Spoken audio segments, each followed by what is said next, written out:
तो मेरे बच्चों, आज मैं आपको एक बच्चे से मिलाने जा रहा हूँ। जैसा मैंने आपको कहा था कि हम लोग पढ़ाते हैं और हमारे बैच से बहुत सारे बच्चे अलग अलग चीज़ों की तैयारी कर रहे होते हैं, लेकिन सबका कंटेंट एक जैसा ही रहता है।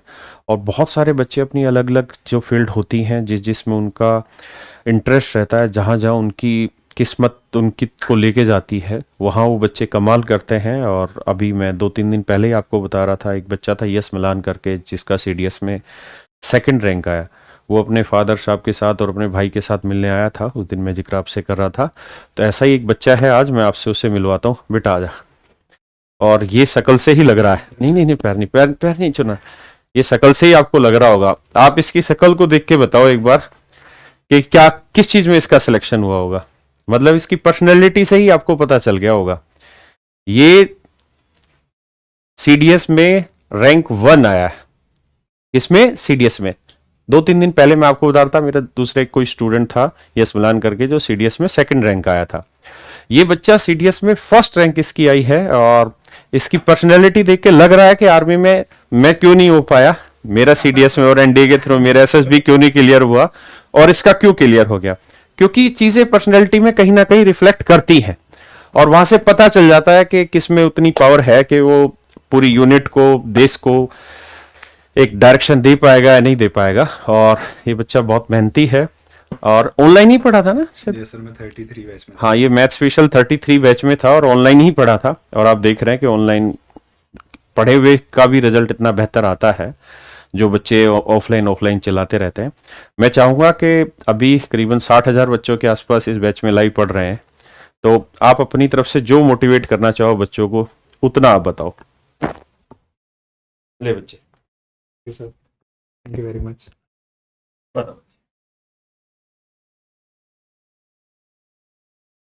सो गुड आफ्टरनून एवरीवन। पहला मिसकंसेप्शन तो जो होता है कि ऑफलाइन क्लासेस में जाके ही और ज़्यादा पैसे दे के ही सिर्फ पढ़ा जा सकता है, लेकिन क्योंकि कोविड हुआ था, कोविड से आई गेस ये शुरू हुआ है और आपका वो पहला ही बैच था, तो सर बोलते थे कि ये हमने नई चीज़ शुरू करी है और इसी को हम आगे लेके जाएंगे। ऑनलाइन के बहुत सारे फ़ायदे हैं जो बाद में मुझे रियलाइज़ हुए। एक तो टाइम बच जाता है उससे, प्लस वो इकोनॉमिक होता है काफ़ी, और आप अपने हिसाब से टाइम के अकॉर्डिंगली फ्लेक्सिबिलिटी के हिसाब से देख सकते हो। बहुत सारी चीज़ें हुआ हैं, लेकिन वहाँ पे एक चीज़ जो आपको पुश करनी पड़ेगी वो है डिसिप्लिन। आपका डिसिप्लिन नहीं है आपको, क्योंकि मैंने घर पे रह के तैयारी करी है, ओनली घर पे रह के घर के सारे काम करता था मैं, और इंग्लिश भी मैंने गोपाल वर्मा सर से पढ़ी है, तो ऑनलाइन रहा है मेरा, सारी प्रिपरेशन ऑनलाइन रही है। जो डिसिप्लिन है वो आपकी ऑर्गेनाइजिंग है, how you organise day by day, आप कैसे फिर इम्प्रूव करते रहते हो, पर्सनल चीज़ें कैसे इम्प्रूव करते रहते हो। जैसे सर तो आप क्रिकेट वगैरह भी ऑर्गेनाइज करते हैं, सो वो ऑलराउंड डेवलपमेंट है, जो टीम स्पिरिट है या फिर आपका फिटनेस है, आप how you behave with your friends, पड़ोस में आपके दोस्त हैं उनके साथ आप रनिंग करने जाते हो, पर्सनल लेवल पे आप घर में रिस्पॉन्सिबिलिटीज़ ले रहे हो along with all these things. किसी भी टीचर से आप पढ़ रहे हो, सारे सब टीचर बढ़िया होते हैं, सब मेहनत करते हैं, लेकिन वो भरोसे वाली बात होती है। एंड बच्चे सर कमेंट्स में बहुत ध्यान देते हैं कमेंट पे, और टीचर्स मना करते हैं कि कमेंट में ज़्यादा ध्यान मत दो, बिकॉज ऑफ फोकस। ऑब्वियस सी बात है, क्योंकि टीचर्स को पता होता है। एक चीज़ मैं ज़रूर बोलना चाहूँगा कि बच्चे टीचर्स के कंटेंट पे शुरुआत में भरोसा नहीं करते। उनके इतने सारे, क्योंकि मिथ्स हैं बाहर, शॉर्टकट सब ढूंढते हैं बाहर, सब ये सोचते हैं कि जल्दी से जल्दी हो जाए। तो एक इंसान है, उसने अपनी लाइफ दी है उस चीज़ को रिसर्च करने में, पढ़ाने में, समझने में, और हम फिर उसी पे शक करते हैं। सो वो ट्रस्ट बहुत ज़रूरी है, ट्रस्ट आप दो। यस, लगता है कि क्योंकि सबकी एज लिमिटेड होती है और सब चाहते हैं, सबका फैमिली बैकग्राउंड सेम नहीं होता, सब चाहते हैं कि जल्दी से जल्दी जॉब मिल जाए, लेकिन वही है, फिर आपको भरोसा दिखाना पड़ता है, भरोसा करके फिर वो आँख मीच के लग जाना होता है, जैसा भी कोई टीचर बताते हैं आपको। So that's all sir. कोई भी मेहनत करेगा, कोई भी बन जाएगा। एंड मेरा मैथ्स बहुत अच्छा हुआ हो, उसका रीज़न राकेश सर और नीरज मैसला सर हैं, क्योंकि वो बेस बनना होता है। वो बहुत बेसिक से चीज़ें जब पढ़ाते हैं तो आपका बेस बन जाता है, और बेस हर चीज़ का फिर दिखता है चीज़ों में। So that's all. और बच्चे, वैसे सच बात यह है कि आपको जाना ही था, क्योंकि आपकी पर्सनैलिटी जो है ना, वो सच में गजब की है। देख के महसूस होता है कि आर्मी का अफसर कैसा होना चाहिए। मैंने भी एसएसबी बड़ी बार अटेम्प्ट किया, बट मैं हर बार रिजेक्ट हुआ। अच्छा, आपने एनडीए के थ्रू भी ट्राई किया था ना? यस सर, मेरा एनडीए कभी क्वालिफाई नहीं हुआ। अच्छा, एक टेस्ट ही क्वालीफाई नहीं हुआ। एक क्वालिफाई हुआ था and credit goes to Neeraj Bainsla sir, उन्होंने पढ़ाया था NDA मुझे। हाँ जी, नीरज सर पढ़ाते थे। Yes sir. अच्छा। हमारे कैरियर प्लेटफॉर्म पे नीरज बैंसला सर आप सभी जानते भी हैं, और वो केवल हमारे ही प्लेटफॉर्म पे नहीं, शायद यूट्यूब की इंडस्ट्री में या टीचिंग इंडस्ट्री में NDA में सबसे ज्यादा सिलेक्शन उनके पढ़ाए हुए बच्चों के होते हैं। उसमें उनका बहुत योगदान रहता है, बच्चों की मेहनत सबसे जरूरी होती है। और देखिए, आप सब ये बात जानते हैं कि 1 रैंक लाना अपने आप में बहुत बड़ा काम होता है, और ये किसी टीचर की ताकत नहीं होती किसी बच्चे से 1 रैंक निकाल ले। 1 रैंक या टॉप रैंक में आने के लिए बच्चे को खुद की मेहनत बहुत जरूरी होती है। तो मुझे लगता है कि बच्चों की बहुत मेहनत जरूरी है, लेकिन पीछे से एक टीचर का भी बहुत बड़ा रोल होता है। और NDA में मुझे लगता है जितने बच्चे सिलेक्ट होते हैं शायद नीरज बैंसला सर से पढ़ते ही हैं NDA में। और CDS के थ्रू, अच्छा CDS के थ्रू पहले अटेम्प्ट में हुआ है, कौन से? नहीं सर, सीडीएस का थर्ड था मेरा। अच्छा, CDS का थर्ड हाँ था। सर। और SSB का? एसएसबी सर में 2 रिकमेंडेशन है मेरी। अच्छा। मेरे टोटल 7 अटेम्प्ट थे, तो 5 छठे में आई गॉट रिकमेंडेड। 5वें में ज्वाइन OTA था मेरा, और मेरा फिर IMA में हो गया, तो IMA में ज्वाइन कर रहा हूँ। बट तेरा होना था, बट तेरा होना था, रुक नहीं सकता। एक बच्चा था UPSC में, शायद 106 रैंक आई उसकी, 106 रैंक थी। मैं उसकी रैंक एग्जैक्ट याद नहीं है, भूल भी रहा हूँ मैं उसका नाम भी। IAS सिलेक्शन हुआ उसका, वो आया था मुझसे मिलने यहाँ पे। तो उसकी शक्ल से देख के महसूस हो रहा था कि यार इसको होना था, क्योंकि इन पोस्टों के लिए ना बहुत डिसिप्लिन चाहिए, और वो डिसिप्लिन आपके चेहरे से झलकता है। मैं जो सेकंड रैंक आया वो बच्चा, यस मलाना आप जानते हो, उससे मैं बात कर रहा था। तो थोड़ी देर बात करते करते उसकी बात से कुछ अनुभव हुआ। उसने मुझे कहा कि सर मैंने मतलब इधर से उधर कहीं कुछ नहीं देखा, मैंने इवन आज तक बोला यूट्यूब पे एक सिंगल वीडियो भी नहीं देखी किसी की, मुझे बस किसी ने सजेस्ट किया था आपके बैच के लिए, और मैं पढ़ता रहा। मैं जनरल कंपटीशन की तैयारी कर रहा था, आपने एक दिन CDS के लिए मोटिवेट किया, और उसके बाद बोला मेरा मतलब उसके बहुत सारे टेस्ट निकल गए जैसे इस बच्चे के निकले। देखिए, इतनी मेहनत ये लोग करते हैं तो ऊपर वाला इनको परिणाम देता है। लेकिन एक चीज जरूर है कि एक दिन में परिणाम किसी को नहीं मिलने वाला। मतलब ये एक जर्नी है, और इस जर्नी को आपको जीना पड़ेगा, रोज लगातार काम करते रहना पड़ेगा, रोज मेहनत करते रहना पड़ेगा, तभी आप आगे निकल पाओगे। अदरवाइज कामयाबी इतनी आसान है नहीं।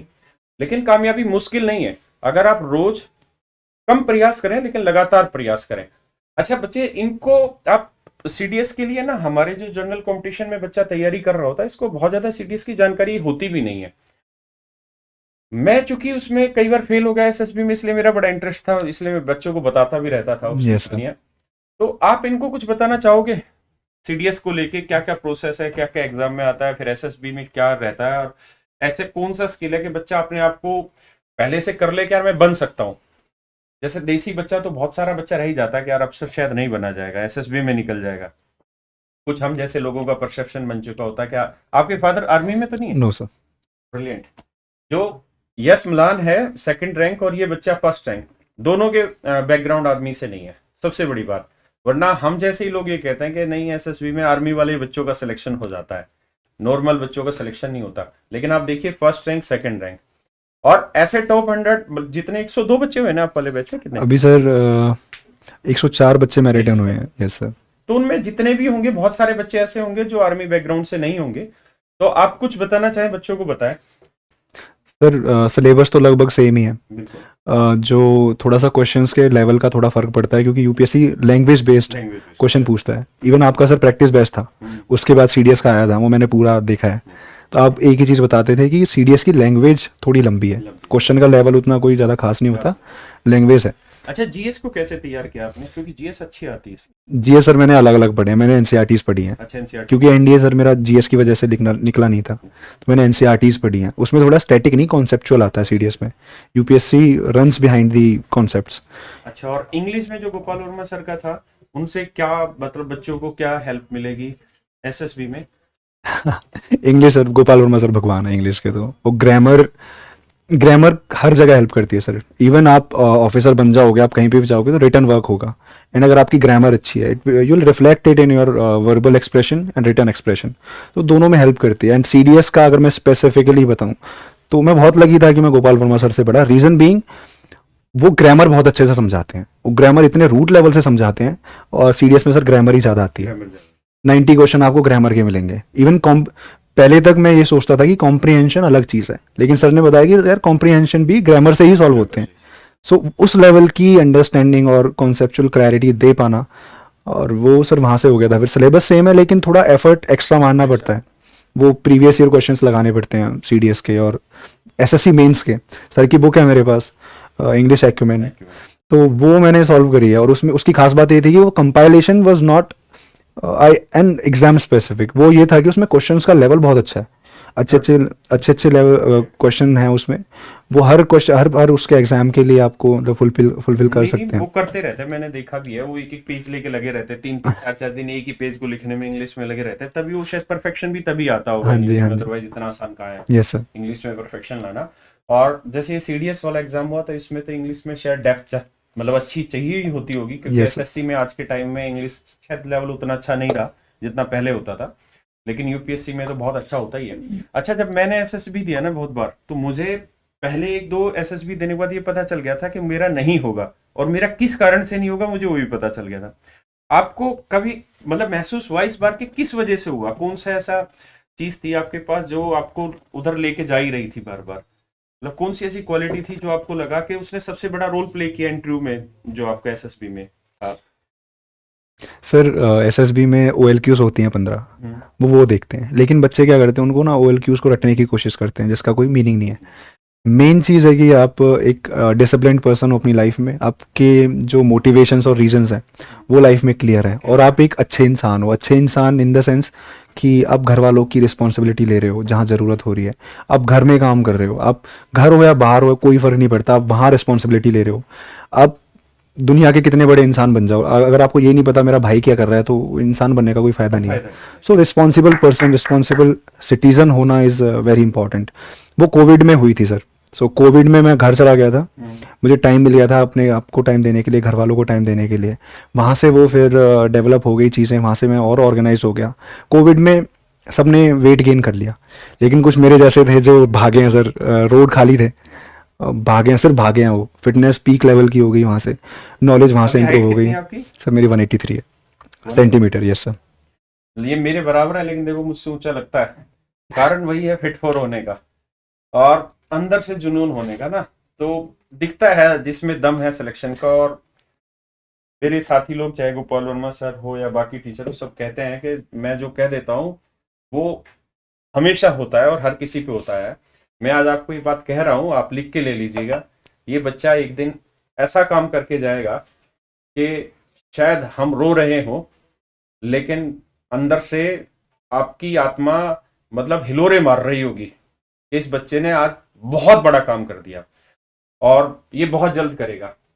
और मेरी ऊपर वाले से दुआ है कि भगवान इसका जीवन लंबा करे, सुरक्षित रखे, और जैसी इसके विवेक है, जैसे इसकी बुद्धि है, वो बनाए रखे, इसी तरीके का काइंड बनाए रखें। क्योंकि हमने अक्सर ऐसा देखा है कि जिन बच्चों की इतनी अच्छी रैंक आ जाती है, 1 रैंक आना अपने आप में कोई छोटा मोटा काम नहीं है ना। और ये एक दिन का काम नहीं है, बड़ी मेहनत लगती है, और दूसरी चीज बड़ी किस्मत भी लगती है साथ में। और किस्मत आपकी तैयार होती है आपके रोज रोज के कामों से, आप समाज को किस तरीके से देख रहे हैं, समाज को दे क्या रहे हैं अपने पक्ष की तरफ से, तो तब जाके 1 रैंक आती है। और बहुत सारे बच्चे होते हैं जिनका रिजल्ट बहुत अच्छा आ जाता है, लेकिन वो अपने आप में रुक जाते हैं वहीं पे, अपनी चीज की क्रेडिबिलिटी देने में उनको बड़ा डाउट होता है, या किसी भी चीज के लिए, चाहे अपने पेरेंट्स के लिए, अपने समाज के लिए, शायद वो उतने अच्छे तरीके से रेस्पॉन्सिव होते नहीं है, लेकिन होना चाहिए। और सल्यूट है ऐसे बच्चों को कि इनका सिलेक्शन हुआ और ये फिर हम लोगों से मिलने आते हैं बच्चे। और आप सभी बच्चों को बहुत बहुत धन्यवाद कि आप इतनी मेहनत करते हैं और आप कामयाब होते हैं, और आप जैसे बच्चों की वजह से ही हम जैसे टीचर्स का नाम होता है। वरना जिसका खुद एसएसबी में सिलेक्शन नहीं हो पाया, उनके बच्चे एसएसबी में सिलेक्शन ले रहे हैं।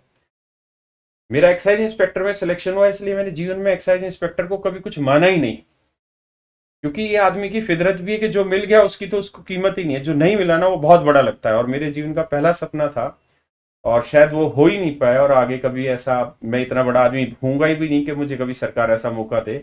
मेरी इच्छा थी कि सरकारी वर्दी पहनी जाए आर्मी की, लेकिन मैंने बहुत ट्राई किया, नहीं हुआ। लेकिन मेरे स्टूडेंट अगर 1 रैंक लेके आ रहे हैं तो तहे दिल से धन्यवाद भगवान को भी और ऐसे बच्चों को। थैंक यू बच्चे, thank you sir. Thank you. Thanks. और ऐसे बच्चे जो सीडीएस की तैयारी करना चाहते हैं, आपको सेम ही यही सब चीजें तैयारी करनी है जो आप पढ़ रहे हैं, बस जितना पढ़ रहे हैं उसी चीज को थोड़ा तरीके से पढ़ते रहिए।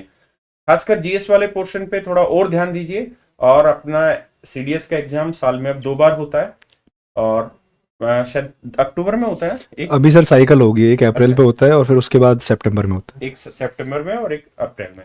सबसे सबसे बड़ी बात है फिक्स है फिक्स है, और एक साल में सिलेक्शन हो जाता है। एक साल में सिलेक्शन हो जाता है और सबसे बड़ी चीज नीट एंड क्लीन फेयर है, जिसमें कोई एक पैसे की धांधली नहीं आज तक हुई और ना कभी जीवन में होगी, क्योंकि यूपीएससी इनको कंडक्ट कराने लग रहा है। और आप शायद जानते भी नहीं होंगे कि एनडीए के थ्रू या सीडीएस के थ्रू जो ये बच्चे सेलेक्ट होते हैं, इनकी जो ग्रेड पे होता है वो आईएएस से भी ऊपर चला जाता है थोड़े दिन में। और इनको जो फैसिलिटी मिलती है, आप उनको फैसिलिटी कह लीजिए या इनका जो सम्मान होता है, वो उन टर्म में बहुत बड़ा होता है।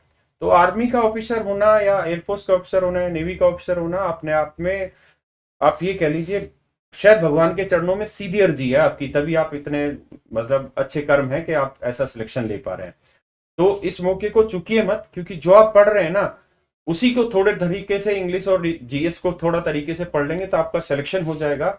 और जिस तरह आज ये बच्चा छाती चौड़ी करके खड़ा हुआ है ना, आप भी खड़े होंगे, आप अपने माँ बाप का भी नाम रोशन करेंगे और हम जैसे टीचरों की दिल से हमेशा दुआएं मिलती रहेंगी आपके जीवन में, कि हर कदम पे हम लोग आपके लिए दुआ मांग रहे होंगे, जो आप इतना अच्छा और बेहतरीन काम करेंगे। थैंक यू मेरे बच्चे, आप आए। Thank you sir, thank you sir, बहुत थैंक यू सर। बहुत